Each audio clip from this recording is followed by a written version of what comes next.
Hello, and welcome to Season 2 of Career Resilience, where we talk with people about their career path and their career journey, and maybe we can all learn from each other. My name is Jan Daniluk, and I'm a human resources consultant in London, Ontario, Canada. I work with Ford Keast LLP, providing human resources advice and counsel to my business clients. I also support people through individual one-on-one coaching in helping with career development. I hope you will enjoy our series where we talk with ordinary, extraordinary people. We get to hear about interesting journeys. We get to talk with people about failures, successes, advice, and counsel to us as we develop our own careers. I really appreciate the opportunity to talk with these people, and I hope you will enjoy listening to it. And now for some logistics. Please subscribe on YouTube, or if you're a listener, please follow me wherever you get your podcasts. And if you have a chance, I hope you'll visit my website, career-resilience.com. Welcome.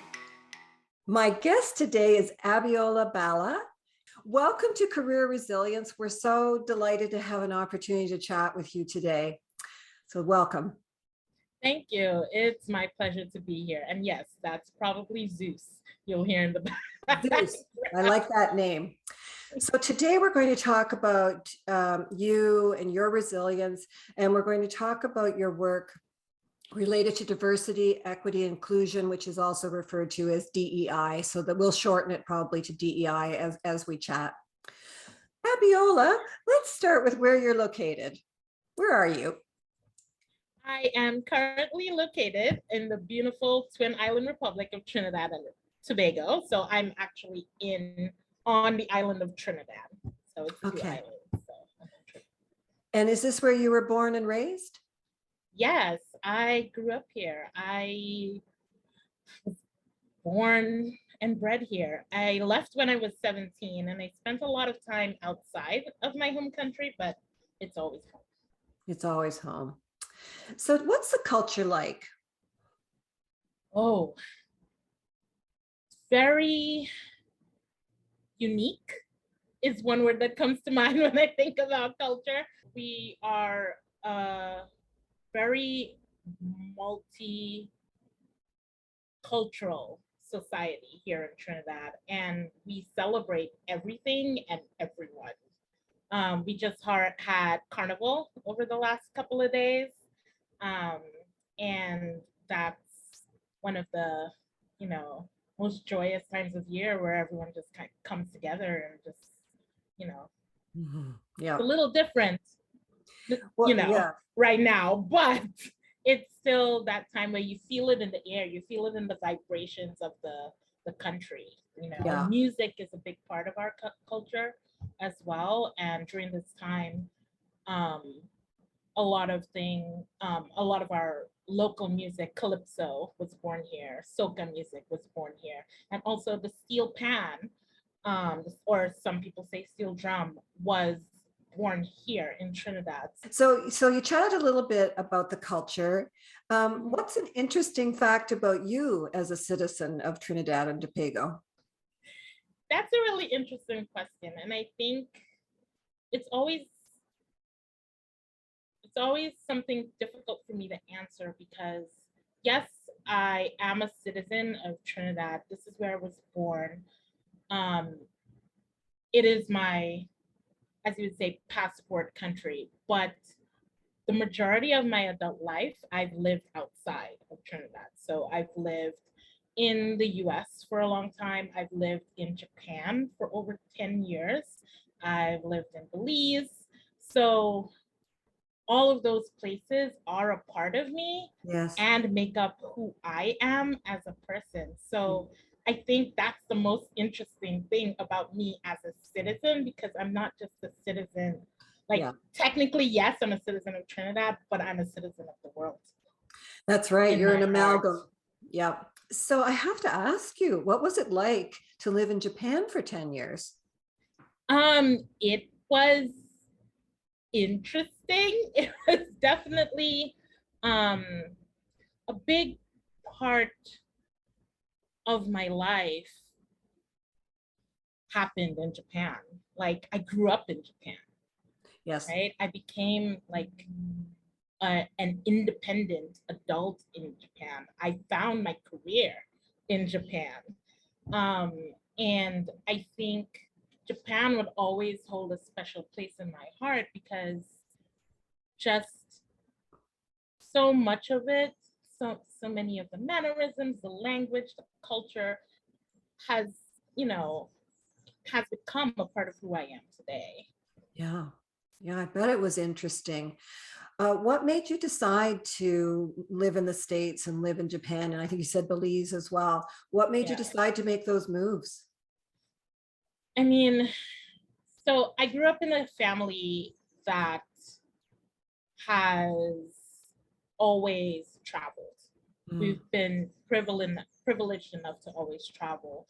My grandparents are were living in the US, and you know, ever since I was, I think, 5 years old, we would visit them every summer. So I would always travel to New York and Baltimore to see my grandparents almost every summer before they passed away. And you know, I decided at a young age that, you know, I wanted to go to college in New York because New York had become a second home for me. Hmm. So I went to college in New York, and then you know, I met so many different people while I, you know, lived there, being in college, you know, exploring the city, living in Brooklyn. And I wanted to travel more. And then I heard about, you know, a program that will take me to Japan. And I was like, supply. And I did it. I got through. And yeah, then I ended up staying for 10 years. And throughout that time, I kind of came to realize that who I am as a person is a person that wants to explore and learn and Hmm. immerse herself into different places and Yeah. find kind of that space where, like, not just one space but different spaces where I can belong, because there's so many different parts of me, right? Yeah. So I think with every move that I've made, and I've actually, I think coming back here was my seventh country move, like physical Yeah. country move. Um, it has just kind of like opened my eyes to a whole way of thinking that I wouldn't have had I Hmm. just stayed here. I Yeah. would be a different person. You'd be a different person for sure. Yeah. What did you like the best about Japan? I mean, if you stay in a place for 10 years, you must have some affiliation with it. So, Yeah. what did you like the best about it? What worked best for you in that country? Does Tokyo Disney count? Just kidding. I love me some Disney. But no, I think on a more serious note, I I would have to say that Japan became home.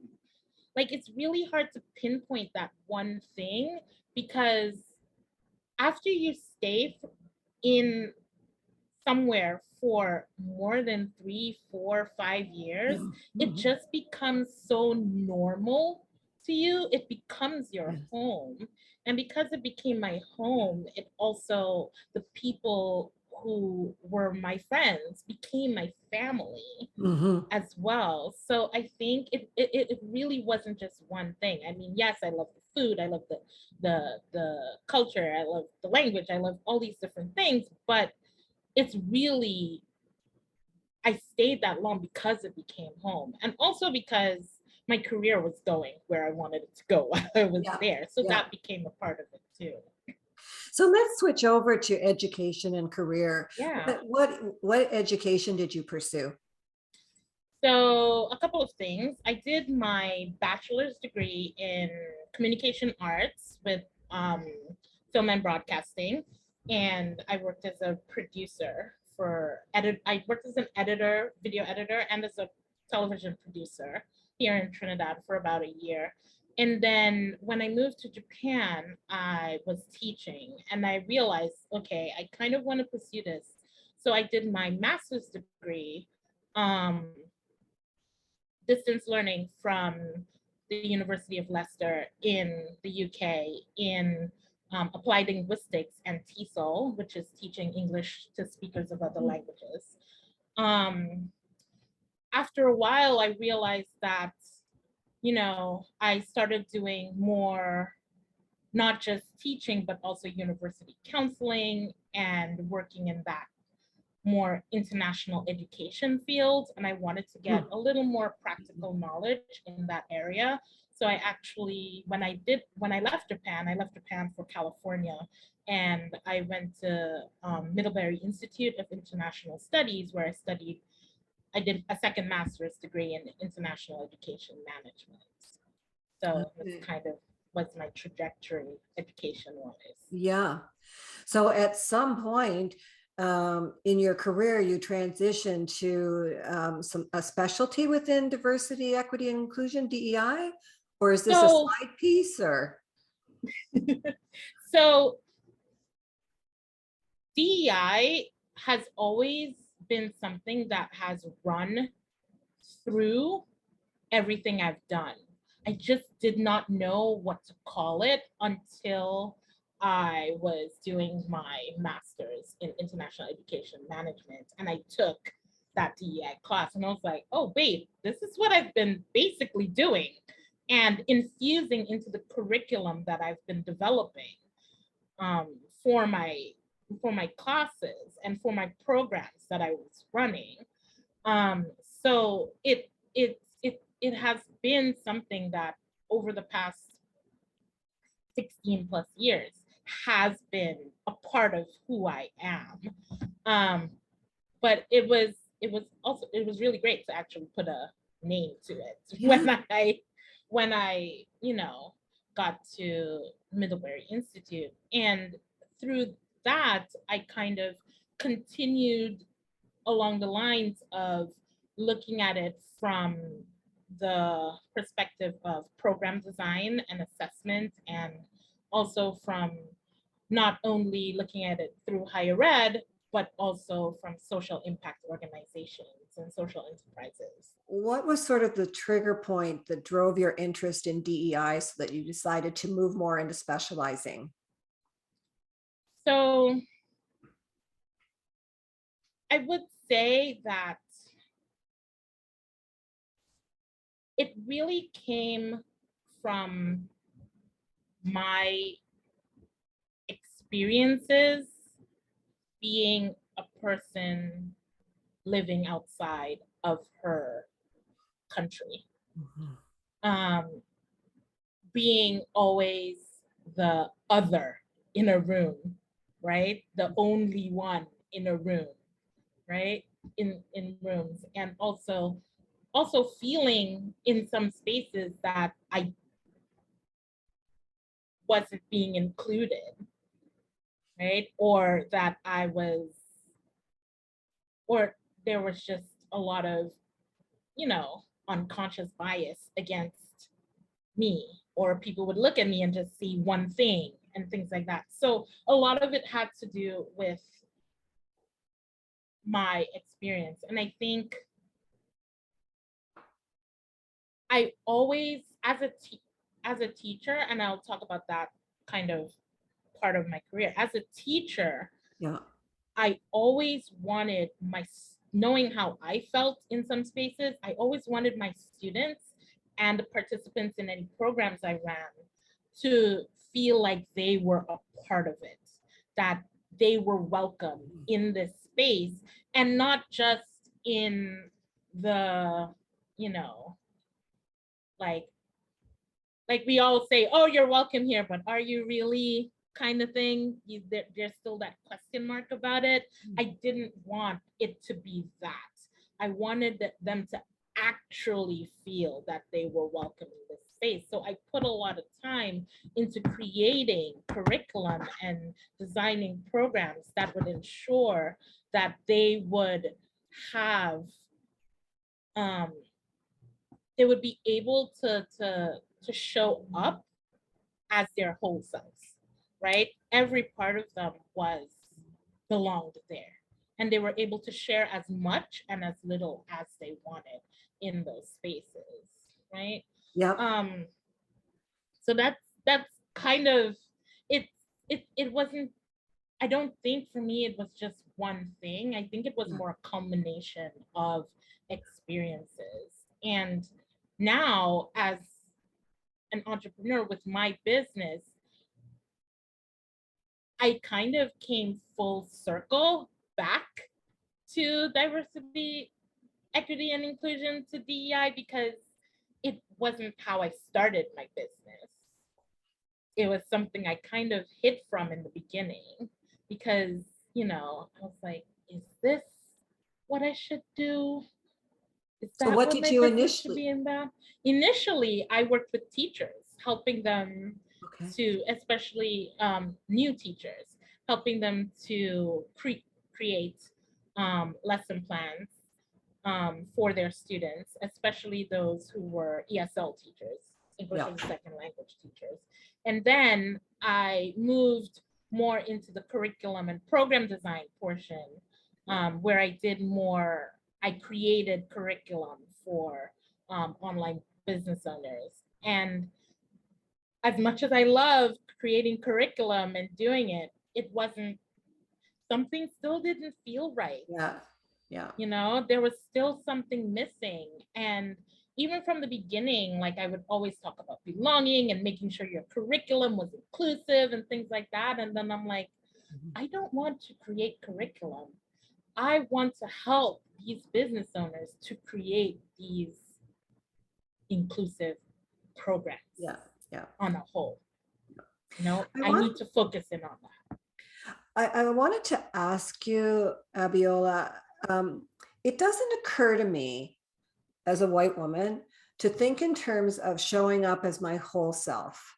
I think maybe I show up as my whole self, but I'm not even sure that I completely understand what you mean when you say that. So can you describe a little bit about what you mean about showing up as your whole self? Yeah. So showing up as your whole self, it comes back to thinking about the fact that you are not one identity.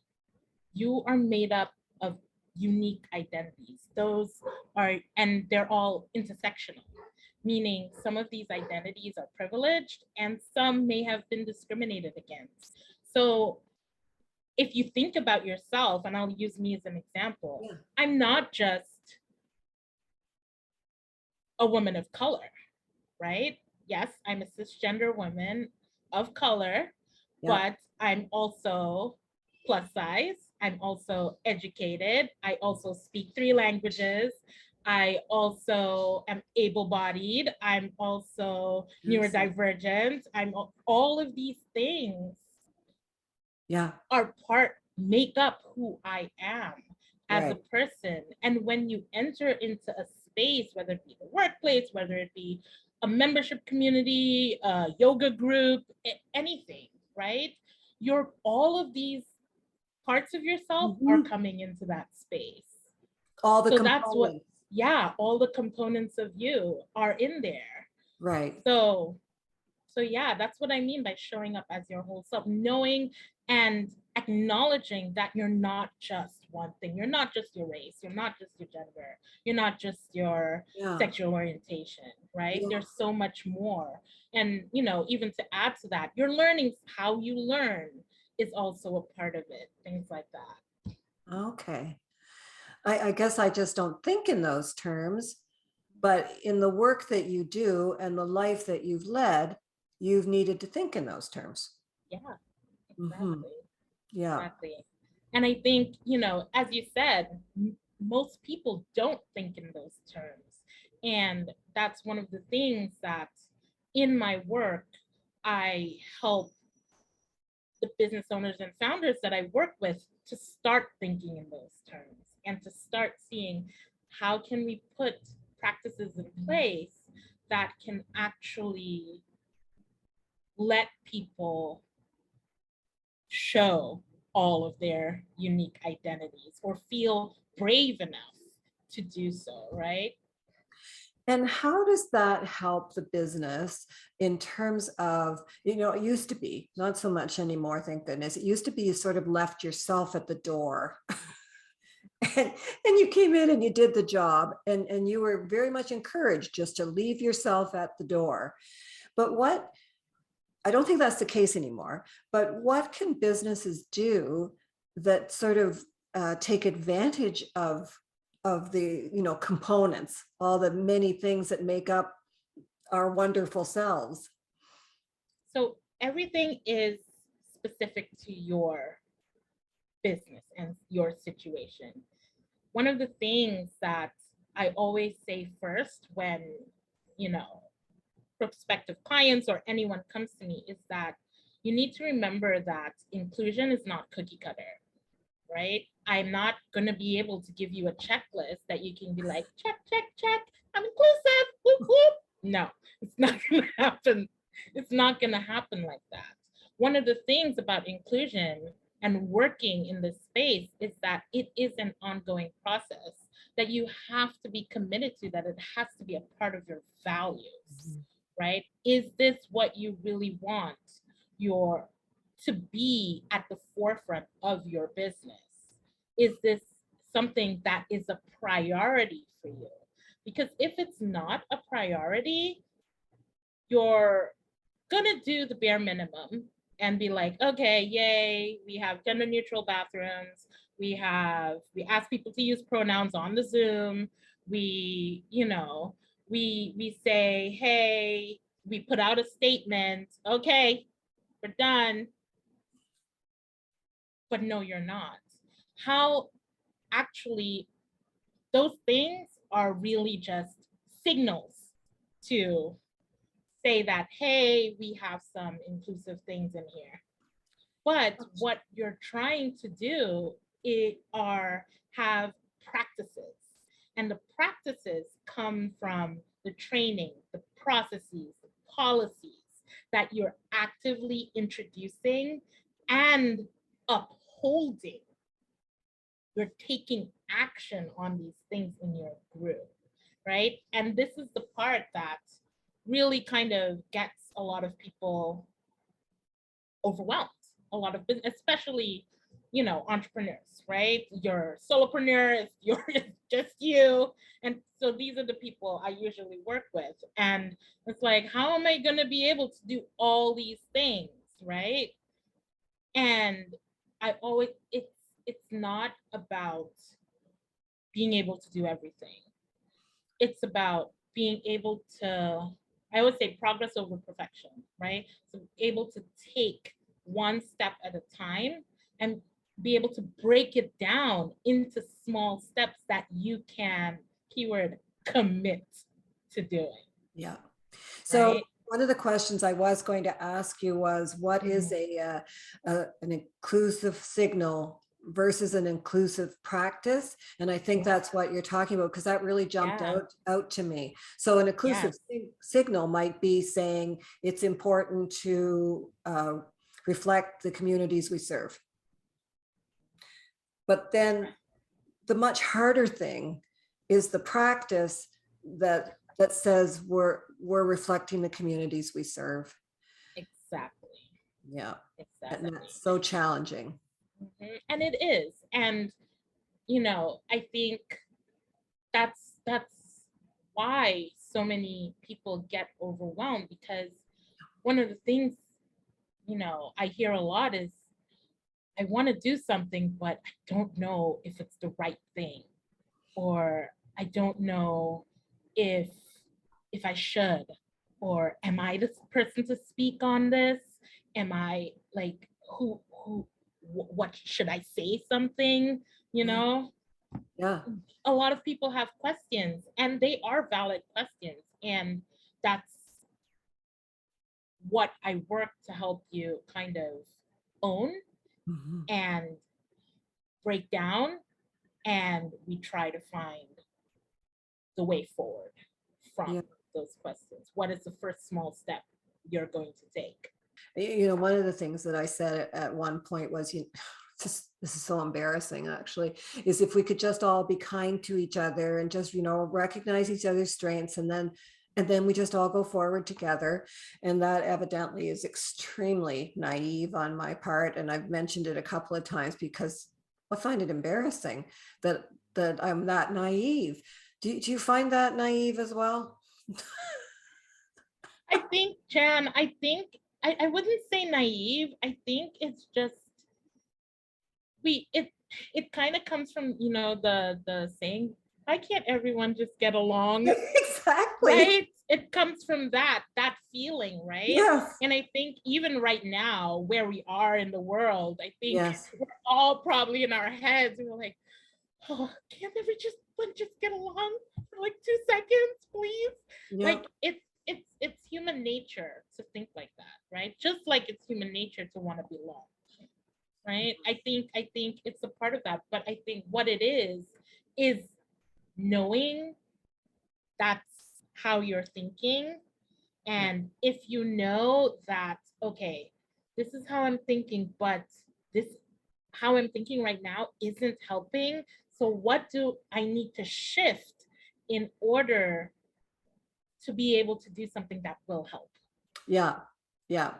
And I think that would be a really interesting process to go through in thinking about what do we need to shift so that it goes from being a signal to a practice.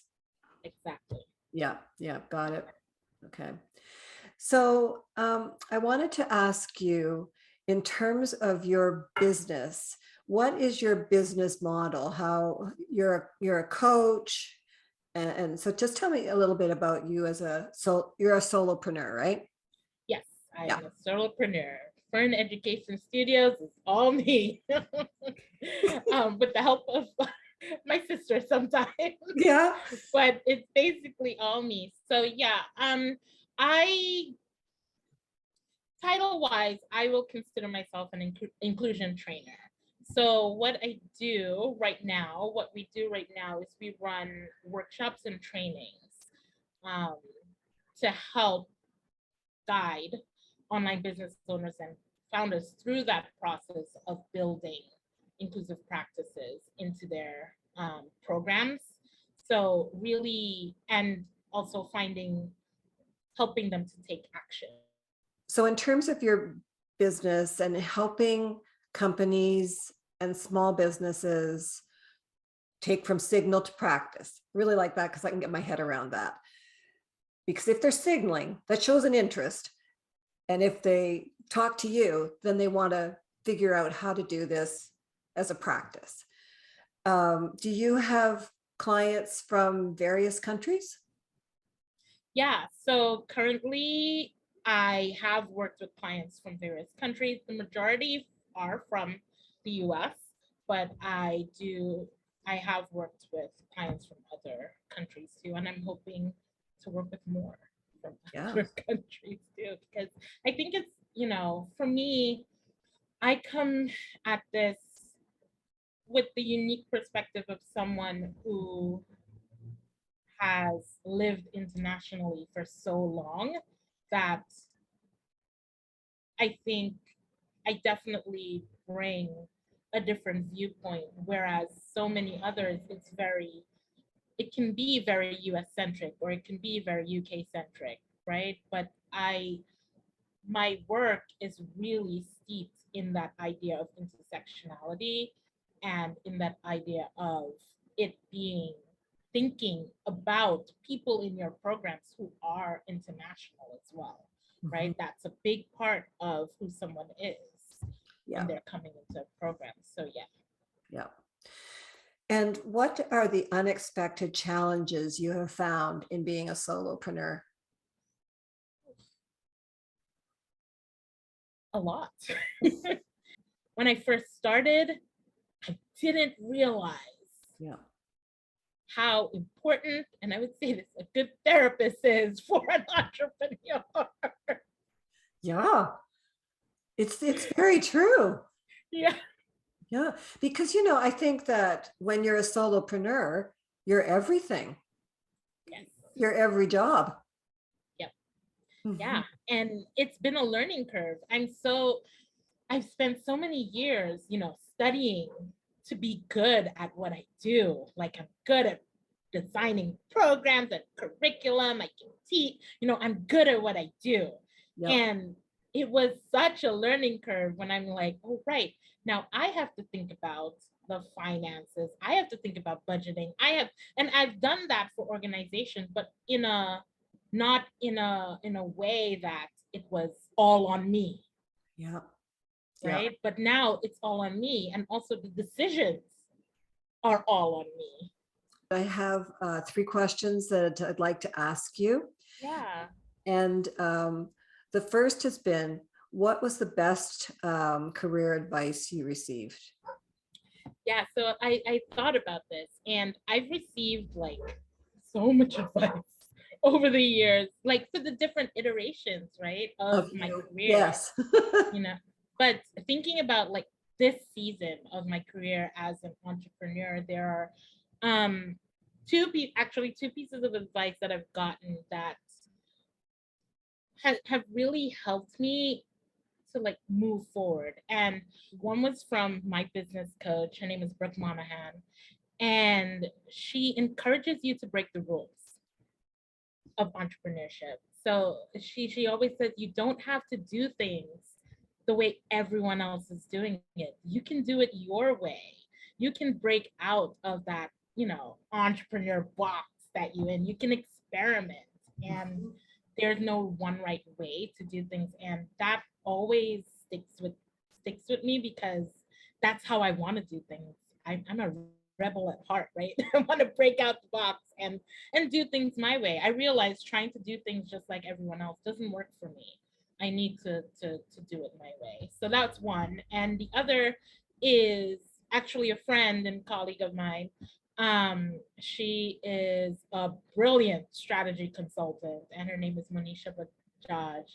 And she always said that she says that in it the order, I'm trying to get this right, the order that you do things in matter over the time it takes you to do them. So basically what she's saying is to stop trying to do everything all at once or skipping around, but take it one step at a time and slow it down if you need to. And that has really helped because in the beginning, I think I wanted to do all the things. Yep. And I'm like, oh, I need to do this. But she's like, no, let's take a step back. There's an order to do these things, right? And it doesn't matter the time it takes. Do it in order and you will see the progress. And I have. So that's nice. Yeah. So I feel that in the first example, it's almost like you were given, or well, yeah, given the freedom to just be yourself. And it was kind of nice to hear that from a coach. That freedom to experiment is it's a big deal, Yeah. and it's okay to do that. It's okay. And I think that sort of brings us to full circle to the whole self, being accepted as the whole self and accepting ourselves too. Exactly. So Exactly. yeah. Exactly. And your second piece of advice, I like that because it's accomplishments. You get wins along the way. And that's just so important. I think it's really important too when you, well, obviously for all of us when we care about our work, but it's really important when you're sort of the everything. Yeah, it You is. don't have someone that's going to say to you, that was a good job you did today, unless it's you saying that to you. And we all have to get better at that. I know. Sometimes I forget to tell myself I did well today. Oh, that's just so wrong. We have to remember. Yeah, we do. I agree. So the second question that I had for you is there a book that you've read that influenced you or your style or your thought processes or just what comes to mind for that question? Yeah, so I also thought about this. And the book that I read this book a couple years ago, and it's called The Body is Not an Apology by Sonia Renee Taylor. In her book, she talks about like radical self-love, demanding that we see ourselves not as just one thing, but as complex.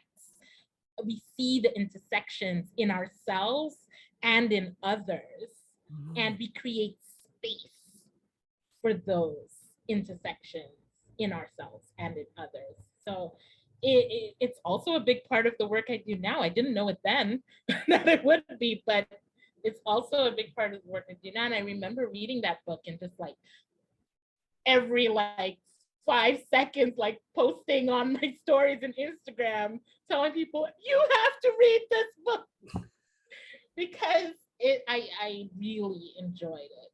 Yeah. Sounds excellent. Sounds like something we'd all benefit from, actually. Yeah, I really enjoyed it. And third, and I'm really interested to hear what you have to say to this one, Abbiola. What advice would you give your younger self? So I would actually tell my younger self something that I've actually mentioned before and that I tell my clients all the time, and that is progress over perfection. I'm saying that because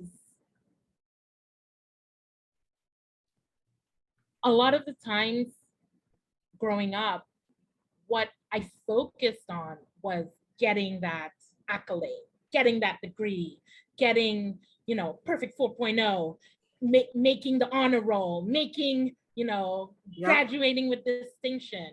And I did all those things. But what I missed out on was that messy middle that got me there, how I progressed through that. Like I forgot about the things that I overcame, what made me stronger in order to get those things. And I think I just wanted to be able to show that finished product, right? These are the things I've done. Don't worry about how I did it.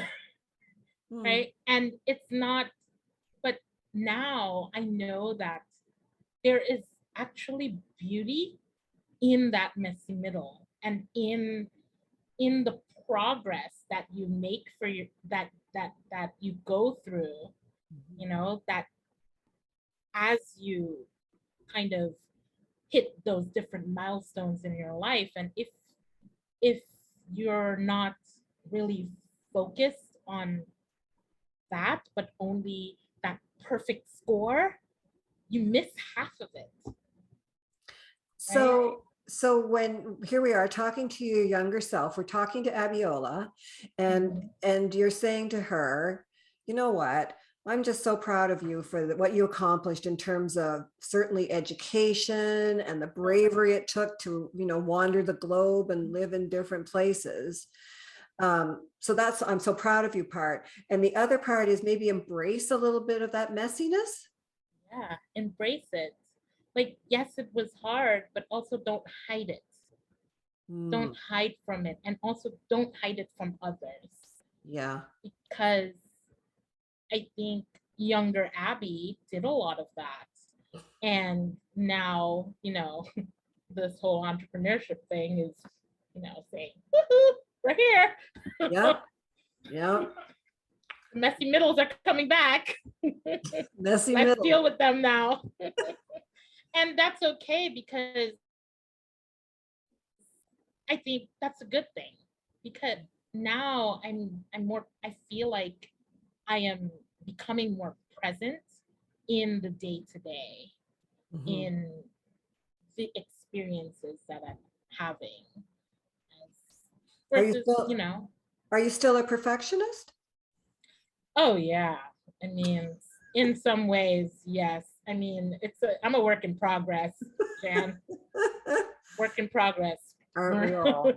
Right. But in some ways, I can be, but I think I'm not a perfectionist to the point where I break down if it's not perfect. Yeah. Yeah. Yeah.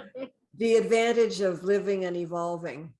Yes, I think it's happened before, but I think I'm growing. Yeah, that's great. I'm glad. Those are all the questions that I wanted to ask you. Is there anything that you wanted to add before we wrap up and say goodbye? Just that this was such an amazing chat to have with you. Thank you so much. If you want to talk to me more, you can find me on Instagram. I'm there. at Fern Okay. Education Studios. All right. What's the name of your business again? It's Fern Education Studios. Okay. And And to find you, it would be on Instagram. That's where yes, you're housed. Okay. yes, I'm housed on Instagram. Okay, to our viewers and listeners, I hope you've enjoyed this conversation between Abby and I. It has been so interesting. And I love how talking to someone like Abby expands my mind. And that's what it's all about for all of us. So I hope you've enjoyed this conversation. Please find me on YouTube or listen wherever you get your podcasts, or take a look at my website, career-resilience.com. And until we meet again, thank you so much. Thank you.